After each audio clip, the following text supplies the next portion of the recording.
masaya kasi ang ganda ng outcome guys. Hey, what's up guys? Kamusta kayo? It's Janrich Cruz of Puro Tattoo. I hope okay kayo guys. Alam naman natin na meron tayong malaking problemang hinaharap. Hindi lang ang Pilipinas kundi ang buong mundo. So, I hope okay lang kayo lahat. Today guys, tutulungan ko kayong gumawa ng DIY fake tattoo or temporary tattoo. So, stay tuned guys. Maraming pwedeng paggamitan nito guys. Especially sa mga nag-iisip magpatato at hindi sila sigurado sa design na ipapagawa nila. Pwede mong gamitin or i-print yung design na gusto mo at i-try mo muna tong temporary tattoo. So, para malaman mo kung ano magiging itsura pag nasa katawan mo na. Para at least may choice kang baguhin yung design or baguhin mo yung pwesto ng paglalagay ng tattoo mo. And at least meron ka munang chance mag-decide. At doon naman sa mga ayaw ng may permanent tattoo, pwede nyo gawin to. Kung gusto nyo lang meron din kayong parang tattoo. For the meantime, like, kunwari meron kayong mga occasions na attendan at gusto nyo or kailangan nyo ng may tattoo na temporary lang, na mukhang realistic, mukhang totoong tattoo. And eto yung mga gagamitin natin for this project. Pabango, tubig sa lalagyan, pulbo guys, hairspray, design, gunting, cellphone, pang timer natin guys, tissue. So first of all guys, pili muna tayo ng design natin. And napili ko is either tong snake or tong astronaut. Kasi kailangan ko guys, maliit lang muna since ako'y magdidikit sa sarili ko, mahirap pag malaki. Kailangan nyo pa ng design is laser printed, hindi pwede yung inkjet. Kasi meron akong inkjet, tinry ko nung isang araw. Hindi umubra. So, yun lang, kailangan yung design nyo i-laser printed nyo. Tapos normal paper lang siya. Gupitin muna natin yung design guys. So, eto. Second step guys, babara natin siya ng pabango for 3 minutes. So, babasahin natin yung design back and forth. Spray.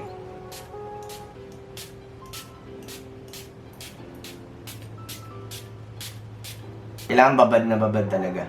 So, orasan natin guys ng 3 minutes. Next step guys, ibabad natin siya sa tubig for another 3 minutes. Okay, 3 minutes. Kunin natin guys yung design. Sprayan ulit natin.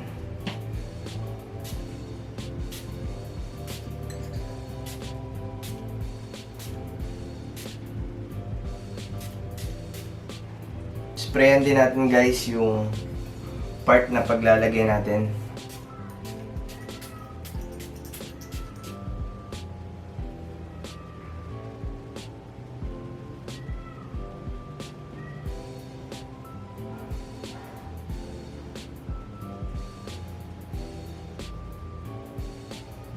And press natin for 1 minute guys.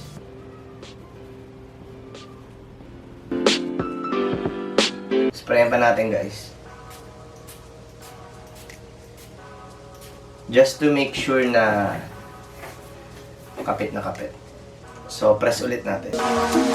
So okay, that's a total of 1 minute. So okay guys. Tignan natin. Unti-unti natin i-peel yung papel.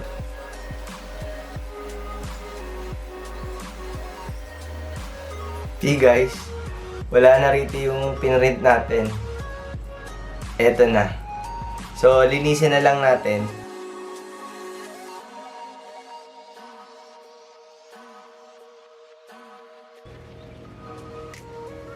So, ayan guys. Ayan. Tapos natin ito. See? Ayan guys. So, natanggal ko na lahat ng papel. Ayan. So, hindi pa dyan nagtatapos guys ha. Ayan. And this, yan yung dinikit natin. So, basa. Punasan natin ng tissue. Make sure guys na tanggal lahat ng papel ha. Pwede nyong i-ano rin to guys. Pagtingin nyo guys na medyo kapit na yung pinaka-ink, yung pinaka-design. Pwede nyo itapat sa running water. Doon nyo ipil yung paper para ma-maintain na basa, mas madaling tanggalin yung papel. So ayan guys, medyo tuyo na and medyo malinis na. Next step is ang ating pulbo. Lagyan nyo lang yung part para matuyo.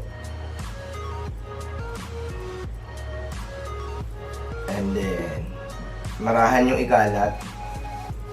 Ayan. And punasan nyo ng basang tissue or pwede rin itapat nyo sa gripo guys.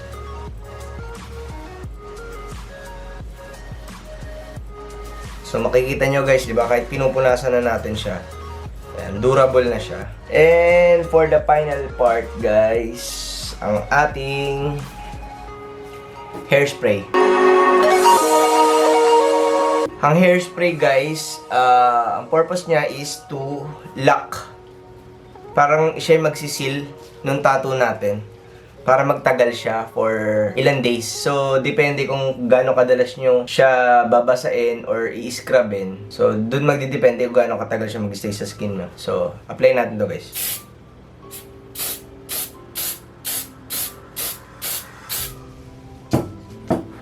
Patuyuin nyo lang guys. Medyo malagkit lang yung hairspray guys. So punasan nyo yung mga excess sa paligid niya. Punasan nyo. So ayan guys, hintayin na lang natin siya matuyo. And there you have it. Meron ka ng temporary tattoo na mukhang totoo.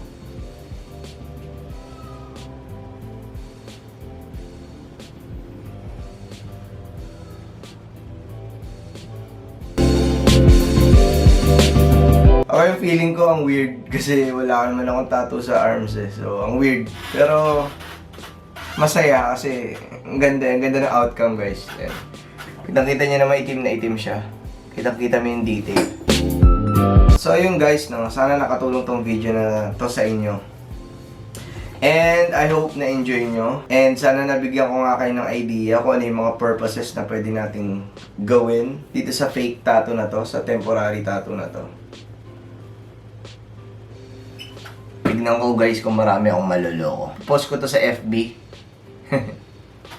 Thank you for watching guys. So kung hindi pa kayo nakasubscribe sa channel, please paki-hit na yung subscribe button, the like button, and the share button. And kung meron kayong comment or question tungkol sa ginawa natin guys, comment nyo lang sa comment section. And tatry ko sagutin lahat ng mga questions nyo para maging successful din yung gagawin nyo. So para ma-guide ko rin kayo kung meron kayo na-miss or meron kayo hindi naintindihan sa video natin. So hit the notification bell guys para ma-notify kayo for our next videos every time na meron tayong new video na i-upload. Again, thank you for watching. Keep safe guys!